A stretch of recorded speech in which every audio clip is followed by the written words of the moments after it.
ದಿನದ ನಮ್ಮ ಜೀವನ ಪಯಣದಲ್ಲಿ ಒಂದು ಸ್ವಲ್ಪ ಬದಲಾವಣೆಗಾಗಿ ನಾವಿವತ್ತು ನನ್ನ ಮೀ ಟೈಮನ್ನು ಉಪಯೋಗಿಸೋಣ ಅಂತ ಒಂದು ಪ್ರೋಗ್ರಾಮ್ ಹಾಕ್ಕೊಂಡಿದ್ದೀವಿ.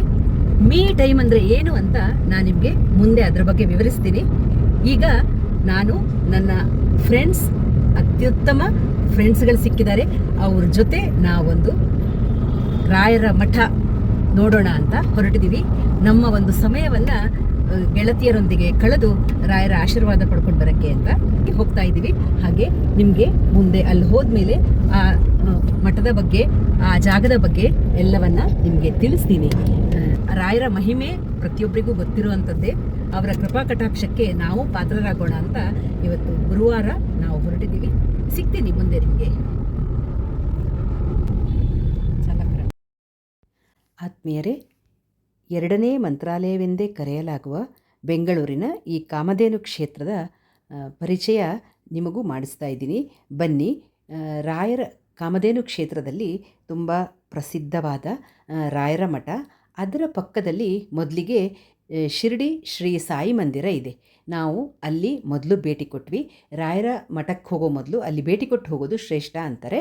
ಹಾಗಾಗಿ ಮೊದಲು ನಾವು ಶಿರಡಿ ಬಾಬಾ ಮಂದಿರಕ್ಕೆ ಭೇಟಿ ಕೊಟ್ಟು ಅಲ್ಲಿ ಬಾಬಾರ ದರ್ಶನ ಮಾಡಿಕೊಂಡು ಹಾಗೆ ನಂತರ ನಾವು ಕಾಮಧೇನು ಕ್ಷೇತ್ರದ ದರ್ಶನಕ್ಕೆ ಹೊರಟ್ವಿ. ಇದು ಶಿರಡಿ ಬಾಬಾ ಮಂದಿರ ತುಂಬ ಚೆನ್ನಾಗಿದೆ. ಆ ವಾತಾವರಣ ಅಂತೂ ಮನಸ್ಸಿಗೆ ತುಂಬ ಶಾಂತಿ ನೀಡುತ್ತೆ. ಹಾಗಾಗಿ ನಾವು ಮೊದಲು ಬಾಬಾರ ದರ್ಶನ ಮಾಡಿ ಮುಗಿಸ್ಕೊಂಡು ನಂತರ ನಾವೆಲ್ಲರೂ ಕಾಮಧೇನು ಕ್ಷೇತ್ರ ರಾಯರ ದರ್ಶನಕ್ಕೆ ಹೊರಟ್ವಿ.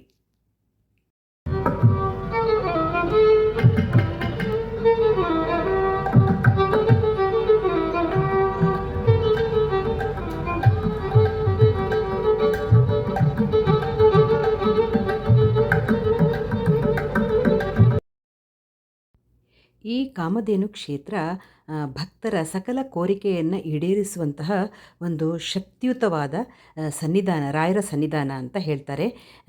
ಇಲ್ಲಿನ ಮೂಲ ಬೃಂದಾವನ ಕೇವಲ ರಾಯರ ನಾಮವನ್ನೊಳಗೊಂಡ ಪುಸ್ತಕಗಳಿಂದ ನಿರ್ಮಿತವಾಗಿದೆ. ಈ ಮಠವು ದೈವಿಕ ಶಕ್ತಿಯನ್ನು ಹೊಂದಿರುವ ಜಾಗ ಆಗಿರೋ ಕಾರಣ ಇಲ್ಲಿಗೆ ಬಂದ ಎಲ್ಲ ಭಕ್ತರ ಇಷ್ಟಾರ್ಥಗಳು ಈಡೇರುತ್ತೆ ಅನ್ನೋ ಒಂದು ನಂಬಿಕೆ ಇದೆ. ಈ ಕಾಮಧೇನು ಕ್ಷೇತ್ರದ ಗರ್ಭಗುಡಿಯಲ್ಲಿ ಒಂದೇ ಸಾಲಿಗ್ರಾಮ ಕಲ್ಲಿನಿಂದ ಕೆತ್ತಿದ ವಿಗ್ರಹವಿದೆ. ಇದರಲ್ಲಿ ಭೂವರಾಹಸ್ವಾಮಿ, ಆಂಜನೇಯ ಮತ್ತು ರಾಘವೇಂದ್ರ ಸ್ವಾಮಿಗಳನ್ನು ಕೆತ್ತಲಾಗಿದೆ. ಇಲ್ಲಿನ ಬೃಂದಾವನ ರಾಯರ ನಾಮದಿಂದ ರಚಿತವಾದ ಪುಸ್ತಕಗಳಿಂದಲೇ ನಿರ್ಮಿತವಾಗಿದೆ. ಈ ಬೃಂದಾವನವನ್ನು ಮೃತ್ತಿಕಾ ಬೃಂದಾವನ ಅಂತಲೂ ಕರೆಯಲಾಗತ್ತೆ. ಗುರುವಾರ ಅಂತೂ ಇಲ್ಲಿ ಸಹಸ್ರಾರು ಭಕ್ತಾದಿಗಳು ಆಗಮಿಸ್ತಾರೆ. ಹಾಗೆ ನಾವು ರಾಯರ ಒಂದು ಕೃಪಾಕಟಾಕ್ಷಕ್ಕೆ ಪಾತ್ರರಾಗೋಣ ಅಂತ ನಮ್ಮ ಸ್ನೇಹಿತರೆಲ್ಲರೂ ಸೇರಿ ನಾವು ಹೋಗಿದ್ವಿ. ಮನಪೂರ್ವಕವಾಗಿ ರಾಯರ ಒಂದು ಕೃಪಾಕಟಾಕ್ಷವನ್ನು ನಾವು ಪಡ್ಕೊಂಡು ಅತ್ಯಂತ ಸಮಾಧಾನದಿಂದ ಹಾಗೆ ನಾವು ದರ್ಶನ ಮಾಡಿಕೊಂಡು ವಾಪಸ್ ಬಂದ್ವಿ. ಹಾಗೆ ದೇವಸ್ಥಾನದ ಪ್ರಾಂಗಣ ತುಂಬ ಚೆನ್ನಾಗಿದೆ. ಅಲ್ಲಿ ದೇವಸ್ಥಾನದ ಒಳಗಡೆನೇ ಒಂದು ಶಾಪ್, ಅವರದ್ದೇ ಒಂದು ಭಂಡಾರ ಶಾಪ್ ಇದೆ. ಅಲ್ಲಿ ಎಲ್ಲ ವಸ್ತುಗಳು ನಿಮಗೆ ಯಾವ ತರಹದ ವಸ್ತು ಬೇಕಾದರೂ ಸಿಗತ್ತೆ. ಆ ಥರ ತುಂಬ ಉತ್ತಮವಾದ ಒಂದು ಕಲೆಕ್ಷನ್ ಇರುವಂತಹ ಒಂದು ಶಾಪ್ ಒಳಗಡೆನೇ ಇದೆ. ಹಾಗೂ ಅಲ್ಲಿ ಮಠದಲ್ಲಿ ಅನ್ನದಾಸೋಹನೂ ಇದೆ. ದೇವಸ್ಥಾನದ ಪ್ರಾಂಗಣದಲ್ಲೇ ಒಂದು ಪ್ರತ್ಯೇಕವಾದ ಒಂದು ಕೋಣೆ ಇದೆ. ಆ ಕೋಣೆಯಲ್ಲಿ ಶ್ರೀವಳ್ಳಿ ಮತ್ತು ಕಲ್ಪವಲ್ಲಿ ದೇವಿಯರನ್ನು ಸ್ಥಾಪಿಸಿದ್ದಾರೆ. ಅದರ ದರ್ಶನವನ್ನು ನಾವು ಮಾಡಿಕೊಂಡು ಹೊರಟ್ವಿ.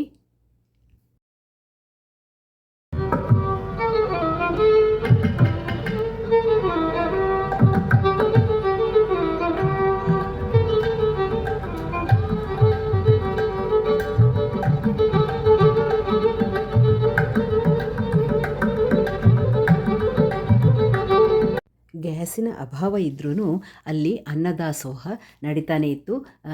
ಅನ್ನದ ಗಂಜಿಯನ್ನು ಎಲ್ರಿಗೂ ವಿತರಿಸ್ತಾ ಇದ್ದರು. ಬಟ್ ತುಂಬ ರುಚಿಕರವಾಗಿತ್ತು. ರಾಯರ ಪ್ರಸಾದವನ್ನು ನಾವು ತುಂಬ ಖುಷಿಯಿಂದ ಸ್ವೀಕರಿಸಿ ಎಲ್ಲರೂ ನಮ್ಮ ಸ್ನೇಹಿತೆಯರೆಲ್ಲರೂ ನಾವು ಕೂತ್ಕೊಂಡು ಸ್ವೀಕರಿಸಿ ಹಾಗೆ ನಮ್ಮ ಮನೆಗೆ ವಾಪಸ್ ಬಂದ್ವಿ.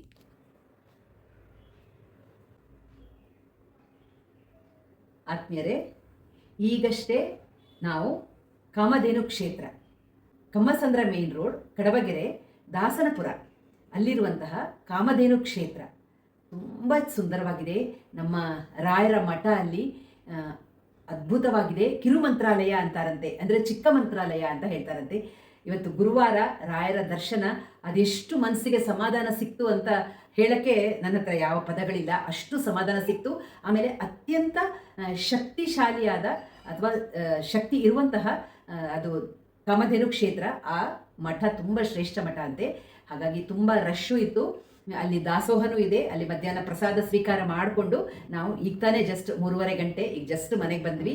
ತುಂಬ ಚೆನ್ನಾಗಿತ್ತು. ನಾವು ಕಳೆದಂತಹ ಕ್ಷಣಗಳು, ನಮ್ಮ ಗೆಳತಿಯರ ಜೊತೆ ಕಳೆದಂತಹ ಕ್ಷಣಗಳು ತುಂಬ ಸುಂದರವಾಗಿತ್ತು. ಅದೇ ನಾನು ಹೇಳಿದ್ನಲ್ಲ, ಇವತ್ತು ನನ್ನ ಮೀ ಟೈಮ್ ಅಂದರೆ ನಮಗೆ ನಾವು ಕೊಟ್ಕೊಳ್ಳುವಂತಹ ಸಮಯ. ಯಾವ ಜವಾಬ್ದಾರಿ ಅಥವಾ ಯಾವ ಒಂದು ರೆಸ್ಪಾನ್ಸಿಬಿಲಿಟಿ ಎಲ್ಲವನ್ನ ಮರೆತು ನಮಗೋಸ್ಕರ ನಾವು ಕೊಟ್ಕೊಳ್ಳುವಂತಹ ಸಮಯ. ಅದ್ರ ಬಗ್ಗೆ ಒಂದು ಸಣ್ಣ ಕತೆ ಇದೆ, ನಿಮ್ಗೆ ಹೇಳ್ತಾ ಇದ್ದೀನಿ, ಕೇಳಿಸ್ಕೊಳ್ಳಿ. ಮೀ ಟೈಮ್ ಅಂದರೆ ಏನು ಅಂತ. ಒಬ್ಬಳು ಮಹಿಳೆ ಅವಳ ತುಂಬ ಅತಿ ಹತ್ತಿರದ ಗೆಳತಿ ಹತ್ರ ಯಾವಾಗಲೂ ಹೇಳ್ತಿದ್ಲಂತೆ, ನನ್ನ ಮನೆಯಲ್ಲಿ ನನಗೆ ಮಕ್ಕಳ ಜವಾಬ್ದಾರಿ ಇದೆ, ಗಂಡನ ಜವಾಬ್ದಾರಿ ಇದೆ, ವಯಸ್ಸಾದ ಅತ್ತೆ ಮಾವನ ಜವಾಬ್ದಾರಿ ಇದೆ, ನಾನಿಲ್ಲ ಅಂದರೆ ಮನೆ ನಡೆಯೋದೇ ಇಲ್ಲ ಅಂತ ಯಾವಾಗಲೂ ಹೇಳ್ತಾ ಇದ್ಲಂತೆ. ಹೇಳ್ತಾ ಬರೇ ಮನೆ, ಗಂಡ, ಮಕ್ಕಳು, ಅತ್ತೆ ಮಾವ ಅಂತ ಅವಳು ಸಮಯ ಕಳೀತಾ ಇದ್ಲಂತೆ. ಇದ್ದಕ್ಕಿದ್ದ ಹಾಗೆ ಅವಳಿಗೆ ವಯಸ್ಸಾಗಿರಲಿಲ್ಲ. ಚಿಕ್ಕ ವಯಸ್ಸಿರುವಾಗನೇ ಆರೋಗ್ಯದಲ್ಲಿ ಏನೋ ವ್ಯತ್ಯಾಸ ಆಗಿ ಅವಳು ದೇವರ ಪಾದ ಸೇರೋ ಥರ ಆಗೋಯ್ತಂತೆ. ಆಗ ಅವಳ ಅತಿ ಹತ್ತಿರದಲ್ಲಿರುವ ಗೆಳತಿಗೆ ತುಂಬ ಬೇಜಾರಾಯ್ತಂತೆ. ಇಷ್ಟು ದೊಡ್ಡ ಜವಾಬ್ದಾರಿ ಇಟ್ಕೊಂಡಿದ್ದಾಳೆ, ತಲೆ ಮೇಲೆ ಇಷ್ಟು ಜವಾಬ್ದಾರಿ ಇದೆ, ಗಂಡ, ಮಕ್ಕಳು, ಅತ್ತೆ ಮಾವ ಎಲ್ಲರ ಜವಾಬ್ದಾರಿ ಅಂತ ಇಷ್ಟು ದಿನ ಒದ್ದಾಡ್ತಾನೆ ಇದ್ಲು. ಅವಳಿಗೆ ಅಂತ ಸಮಯನೇ ಕೊಟ್ಕೊಳ್ಳಿಲ್ವಲ್ಲ ಅವಳು. ಈ ಥರ ಆಗೋಯ್ತಲ್ಲ, ಅವಳಿಲ್ಲದೆ ಅವಳು ಗಂಡ, ಮಕ್ಕಳು, ಅತ್ತೆ ಮಾವ ಅದೆಷ್ಟು ಕಷ್ಟಪಡ್ತಿದ್ದಾರೋ, ಅದೆಷ್ಟು ಸಂಕಟ ಪಡ್ತಿದ್ದಾರೋ ಅಂತ ಅಂದ್ಕೊಂಡು ಒಂದು 15 ದಿನದ ನಂತರ ಸುಮ್ಮನೆ ಅವರ ಎಲ್ಲ ಹೇಗಿದ್ದಾರೆ ಅಂತ ವಿಚಾರಿಸೋಕ್ಕೆ ತುಂಬ ಬೇಜಾರಿಂದ ಅವಳು ಗಂಡನಿಗೆ ಫೋನ್ ಮಾಡಿದ್ರಂತೆ. ಅವಳ ಗಂಡ ತುಂಬ ಆರಾಮಾಗಿ ಮಾತಾಡಿದ್ರಂತೆ. ಚೆನ್ನಾಗಿದ್ದೀವಿ ಅಂತೆಲ್ಲ ಹೇಳಿದ್ರಂತೆ. ನಿಮಗೆ ಅವಳಿಲ್ಲದೆ ತುಂಬ ಕಷ್ಟ ಆಗ್ತಿರ್ಬೋದು, ನಿಮ್ಮ ಹೆಂಡತಿಯನ್ನು ಕಳ್ಕೊಂಡು ನೀವು ತುಂಬ ಕಷ್ಟಪಡ್ತಿದ್ದೀರೇನೋ, ನಿಮ್ಮ ಮಕ್ಕಳು ತುಂಬ ಕಷ್ಟಪಡ್ತಿದ್ದಾರೇನೋ, ನಿಮ್ಮ ಅಪ್ಪ ಅಮ್ಮ ತುಂಬ ಕಷ್ಟಪಡ್ತಿದ್ದಾರೇನೋ ಅಂತ ಇವ್ರು ಹೇಳಿದ್ರೆ ಆ ಗಂಡ ಅನ್ನೋನು ಹೇಳದಂತೆ, ಇಲ್ಲ ಆ ಥರ ಏನು ಕಷ್ಟ ಆಗ್ತಾ ಇಲ್ಲ, ಮಕ್ಕಳನ್ನ ನೋಡ್ಕೊಳ್ಳೋಕ್ಕೆ, ಅಡುಗೆ ಮಾಡೋಕ್ಕೆ ಎಲ್ಲದಕ್ಕೂ ಕೆಲಸದವ್ರನ್ನ ಇಟ್ಟಿದ್ದೀನಿ, ನಮ್ಮ ಅಪ್ಪ ಅಮ್ಮನ ನೋಡ್ಕೊಳ್ಳೋಕ್ಕೂ ಜನ ಬರ್ತಾರೆ, ಅವ್ರು ನೋಡ್ಕೋತಾರೆ, ಅವ್ರಿಗೂ ಜನ ಇಟ್ಟಿದ್ದೀನಿ, ನಾನು ನನ್ನ ಪಾಡಿಗೆ ಬ್ಯುಸಿ ಆಗಿದ್ದೀನಿ ಅಂತ ಹೇಳಿದ್ರಂತೆ. ಆಗ ಅದು ಈಗ ನೀವು ಫೋನ್ ಮಾಡೋ ಸಮಯದಲ್ಲಿ ನಾನು ಟೆನ್ನಿಸ್ ಆಡಕ್ಕೆ ಹೋಗಿದ್ದೀನಿ, ಟೆನ್ನಿಸ್ ಆಟ ಆಡ್ತಾ ಇದ್ದೀನಿ, ನಾನು ಆರಾಮಾಗಿದ್ದೀನಿ ಅಂತ ಹೇಳಿದ್ರಂತೆ. ಆಗ ಈ ಅವಳ ಗೆಳತಿ ಯೋಚನೆ ಮಾಡಿದ್ಲಂತೆ, ಅಯ್ಯೋ ಬದುಕಿರೋಷ್ಟು ದಿವಸ ನಾನು ನನ್ನ ಗಂಡ, ನನ್ನ ಮಕ್ಕಳು, ನನ್ನ ಅತ್ತೆ ಮಾವ ಅಂತ ಒದ್ದಾಡ್ತಿದ್ದಲ್ಲ, ಈಗ ಅವಳು ಇಲ್ಲ ಅಂದರೂ ಅವಳ ಹೆಸರೇ ಯಾರ ಬಾಯಲ್ಲೂ ಬರ್ತಾ ಇಲ್ವಲ್ಲ, ಎಲ್ಲರೂ ಆರಾಮಾಗಿದ್ದಾರಲ್ಲ, ಪಾಪ ಅವಳು ಬದುಕಿರೋಷ್ಟು ದಿವಸ ಅವಳಿಗೆ ಅಂತ ಒಂಚೂರು ಸಮಯನೂ ಕೊಟ್ಕೊಳ್ಳಿಲ್ವಲ್ಲ ಅವಳು ಅಂತ ತುಂಬ ಬೇಜಾರು ಮಾಡಿಕೊಂಡು ಎಲ್ರಿಗೂ ಅವಳೊಂದು ಮಾತು ಹೇಳ್ತಾಳೆ, ಎಲ್ಲರೂ ನಿಮ್ಮ ಜೀವನದಲ್ಲಿ ಸ್ವಲ್ಪ ನಿಮಗೆ ಅಂತ ಟೈಮ್ ಕೊಟ್ಕೊಳ್ಳಿ ಅಂತ. ನಾನು ಈ ಮಾತು ಯಾಕೆ ಹೇಳಿದೆ ಅಂದರೆ, ಇವತ್ತು ನಾನು ಅದೇ ಸ್ಥಿತಿಯನ್ನು ಮಾಡಿದ್ದೀನಿ. ಪಾಪ ನಮ್ಮ ಯಜಮಾನ್ರು ಯಾವತ್ತೂ ಆ ಥರ ಹೇಳಲ್ಲ. ಅವ್ರ ಹತ್ರ ನನ್ನ ಮಗನ ಜವಾಬ್ದಾರಿಯನ್ನು ಬಿಟ್ಟು ಇವತ್ತು ನಾನು ನನ್ನ ಗೆಳತಿಯರೊಂದಿಗೆ ಒಂದು ದಿನ ತುಂಬ ಖುಷಿಯಾಗಿ ರಾಯರ ದರ್ಶನ ಮಾಡ್ಕೊಂಡು ಬಂದ್ವಿ.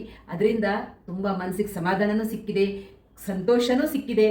ಹಾಗೆ ಬಿಟ್ಟು ಹೋಗಿದ್ದೇನೆ ಮಗನ್ನ ಅಂದರೆ ಯಜಮಾನರು ಅಷ್ಟೇ ನನ್ನಷ್ಟೇ ಕಾಳಜಿಯಿಂದ ಅವನ್ನ ನೋಡ್ಕೊಂಡಿದ್ದಾರೆ. ನಾನು ಎಲ್ಲರೂ ರೆಡಿ ಮಾಡಿ ಇಟ್ಟು ಹೋಗಿದ್ದೆ. ಹಾಗಾಗಿ ನಾನು ಪ್ರತಿಯೊಬ್ಬರಿಗೆ ಹೇಳೋದು ಅಷ್ಟೇ, ನಮಗೆ ಅಂತ ಸ್ವಲ್ಪ ಟೈಮನ್ನು ಕೊಡಿ. ನಾಳೆ ನಾವು ಗಂಡ, ಮಕ್ಕಳು, ಮನೆ, ಮಠ ಅಂತ ಒದ್ದಾಡ್ತಾ ಇರ್ತೀವಿ, ಹೋರಾಡ್ತಾ ಇರ್ತೀವಿ. ನಾಳೆ ನಮಗೇನಾದರೂ ಆಯಿತು ಅಂದರೆ ಯಾವುದಕ್ಕೂ ನಾವು ಇಲ್ಲ ಅನ್ನೋದೊಂದು ಶೂನ್ಯ ಇದ್ದೇ ಇರುತ್ತೆ. ಆದರೂ ಕಾಲ ಹಾಗೆ ಮುಂದೆ ಸಾಕ್ತಿರುತ್ತೆ. ಅದಕ್ಕಾಗಿ ನಾವಿರೋವಾಗ ನಮ್ಮ ಕುಟುಂಬದ ಜೊತೆ ಸ್ವಲ್ಪ ನಮ್ಮ ಟೈಮು ನಮಗೆ ಅಂತ ಇಟ್ಕೊಳ್ಳೋಣ ಅಂತ ನಿಮಗೆ ಹೇಳೋಣ ಅಂತ ಈ ಮಾತನ್ನು ಹೇಳಿದೆ.